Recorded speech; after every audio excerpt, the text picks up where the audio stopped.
Hola, buenas. Un capítulo más de IA sin agobios. Hoy, pensamiento crítico. Y dirás, ¿qué es esto? ¿Qué tiene que ver el pensamiento crítico con la IA? Pues es quizás la habilidad más importante que necesitamos desarrollar en la era de la IA. ¿Por qué? Pues porque con todos los fake news y demás tenemos que ser capaces de discernir, y las alucinaciones de la IA, tenemos que ser capaces de saber qué es verdad, qué no es verdad, bueno, intentar saberlo, ¿vale? Y tener un poco de pararnos a pensar si lo que tenemos delante nos podemos fiar o no. Es como el último gran check. La IA cada vez hace más por nosotros, pero el criterio para saber qué parte utilizar y qué no utilizar, si está en lo cierto, si está cometiendo errores, si hay sesgos, etcétera, es súper importante.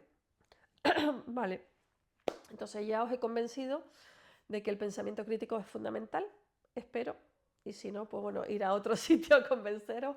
Yo no soy la más elocuente, pero sí sé que es necesario. Entonces, a nivel de desarrollo de esta capacidad, voy a mirar un poquito atrás y a recordar cómo aprendí yo ciertas cosas de análisis crítico. Pues cuando estaba en primaria, o los últimos años de primaria, recuerdo que había una profesora de historia que siempre nos pedía que frente a eventos históricos planteásemos las causas y las consecuencias. ¿Qué llevó a que algo sucediera y cuáles fueron las consecuencias de que algo sucediera? Y ese planteamiento siempre me ha servido mucho para ordenar un poquito la secuencia de eventos y qué lleva a analizar un poquito lo que está detrás de las cosas. En el caso de, por ejemplo, un resultado de IA, le puedes preguntar cómo ha llegado hasta ahí y saber por qué ha llegado hasta ahí. Si sabemos cómo funciona la IA, sabemos que ha sido entrenada con la información que estaba en Internet. Entonces va a reflejar los sesgos que tenga esa información. El mayor cuerpo de datos está escrito y publicado por sociedades del oeste, sociedades modernas, más que asiáticas, por ejemplo, o africanas. África está sub representada. No porque no tenga una cultura, no porque tenga datos, sino porque no está en Internet. Por lo tanto, los modelos de lenguaje tendrán grandes lagunas a ese respecto. Y lo que dan como verdad no es verdad, es el subconjunto de la información que se les ha dado. Y así podríamos seguir, ¿no? Entonces, hay, hay muchos condicionantes que hay que entender y hay que ser capaz de analizarlos. ¿Cómo podemos desarrollar el sentido crítico? Pues uno es familiarizándonos con los distintos tipos de sesgos que hay. Uno de ellos y el más habitual, uno de los más habituales es el sesgo de confirmación. Poder estar observando de lo que veo, eh, me creo, o sea, qué pasa en mi feed de redes sociales o qué encuentro y qué digo que me creo que está ok simplemente porque confirma lo que yo ya pensaba. Dale, caemos en esto muchas veces y hay informaciones que no son verdad, pero que como están alineadas con nuestra opinión, pues las damos por buenas, porque nos confirman lo que queremos saber, nuestra opinión. Y como esto hay muchísimos más. Eh, en otro aspecto más de la vida diaria, el cerebro es muy particular y funciona filtrando muchísima información y se queda con la que le interesa. Por ejemplo, cuando necesito una ferretería y estoy por la calle y tal, es cuando veo ferreterías que llevan años ahí y que yo no había ni registrado. A lo mejor, bueno, o ferretería o tienda de lo que sea, la encuentras justo cuando estás pensando que necesitas ese tipo de tienda o de comercio. Y lo mismo que las mujeres embarazadas no hacen sino ver mujeres embarazadas por todas partes. Siempre hay más o menos las mismas. Lo que pasa es que cuando tú estás con ese tema en la cabeza, pues lo ves más. Y es un poco lo que pasa con el sesgo de confirmación. O sea, de toda la evidencia que se nos presenta, nos quedamos con la que confirma los hechos que nosotros ya damos por ciertos.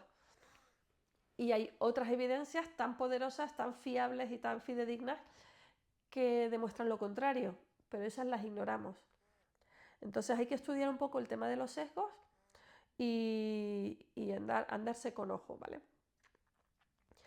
Otro ejercicio que se puede hacer en una semana determinada es dedicarte siempre a plantear cada vez que tengas una opinión, defender la contraria, lo que se llama ser como abogado del diablo. Siempre buscar argumentos en contra. En la técnica de los 6 sombreros de pensar es ponerse el sombrero negro, que es buscarle las pegas a las cosas, ¿vale? Y eso te sirve un poco para neutralizar y fortalecer tus propuestas y tus ideas. Simplemente esta es mi idea, me encanta, funciona por todo esto, mira qué de beneficios tiene. Vale, ahora ponte el sombrero negro, ponte como abogado del diablo y piensa en 3 maneras de tumbar esa idea. ¿Por qué no funciona? ¿Por qué puede ir mal? Etcétera. Es otro ejercicio de análisis crítico o de pensamiento crítico. Luego esto lo aprendí yo en periodismo, que es la verificación de fuentes. Y de hecho a mi hijo se lo digo muchas veces, que siempre busque información en fuentes fiables. ChatGPT, Gemini, Claude no son fuentes fiables. Todavía no. Una de las primeras cosas que me encontré cuando estaba yo tanteando hasta qué punto era fiable era pedirle bibliografía que justificase las respuestas que me daba. Y claro, yo le hacía preguntas de temas que yo dominaba. E incluso pues pude cotejar que se había inventado, bueno, además le pedía los enlaces, me los daba, pinchaba, no existían, pero en un caso concreto se inventó un libro de un autor que yo conocía. Y según el título del libro, era bastante plausible, ese autor podría escribir un libro con ese título. Pero yo era muy consciente, de hecho lo indagué, lo investigué, de que ese libro no existía y el autor no tenía más libros que el que yo le conocía.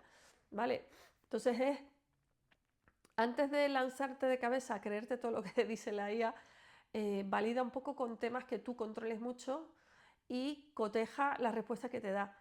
Porque yo le pedía continuamente verificaciones y tal, y me las daba, o entra en bucle también a veces, y no es fiable, básicamente.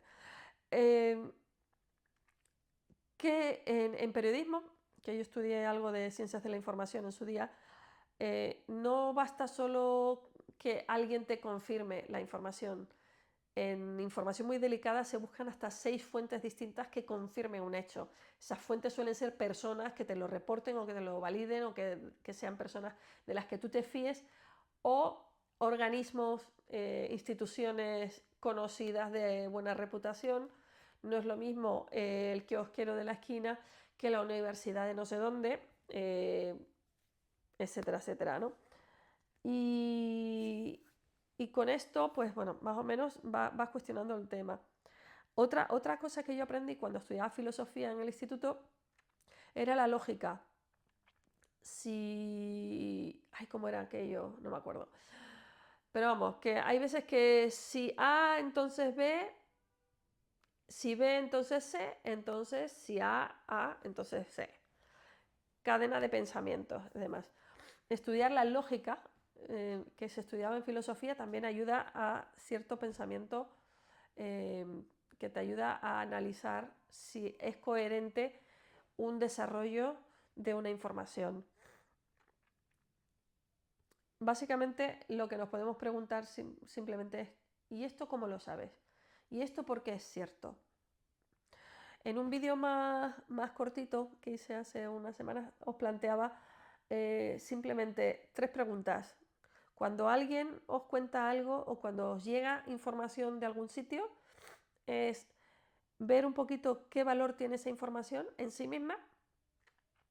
2, la fuente es fiable, es un investigador de prestigio, es una universidad, un centro de investigación, un medio de comunicación más o menos reconocido, la persona está cualificada, sabe del tema, o sea, por ejemplo, en información médica es médico, ¿vale? Ese tipo de cosas. Y tercero, valora también la intención.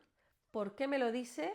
¿Quién gana con que yo ahora sepa esta información? ¿Quién gana qué motiva a la persona a decírmelo o a contármelo ahora, por qué ahora, sobre todo si es información que alguien tenía de algo que tenía con anterioridad, por qué ha esperado hasta ahora para decírmela, o sea, cuestionar un poquito las intenciones y la agenda de la gente. Esto sirve tanto para analizar información a nivel de política. Muchas veces hay muchos intereses de distintas partes en lanzar determinada información en determinado momento. Muchas veces porque con una noticia tapas otra. Entonces hay escándalos que surgen y si esto, ¿por qué ahora? Pues porque así no se habla de esto otro. Ya ahí lo dejo, ¿no?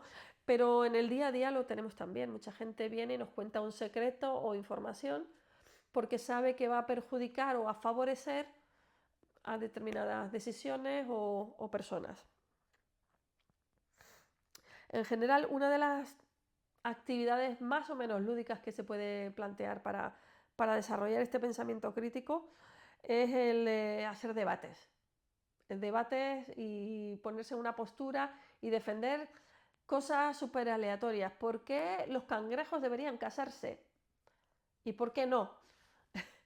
Y entonces primero tomas uno a favor y luego cambias y defiendes la postura contraria y la argumentas y buscas, investigas y aportas datos y demás. Yo creo que yo no lo he hecho nunca, el tema este de los debates, pero lo he visto siempre en las películas americanas, estas, los concursos de debate, y me parece que pueden al menos desarrollar la capacidad de encontrar argumentos de cierto peso a favor y en contra. Y luego al final tú te formas tu opinión, pero siempre tirando de fuentes fiables de información y cuestionando la intención y el foco, aparte de valorando la información en sí misma. ¡Hala! Buen tocho. Que seáis muy críticos con todo lo que os llega y penséis tanto el por qué sí como el por qué no y sobre todo el por qué. Hasta la próxima.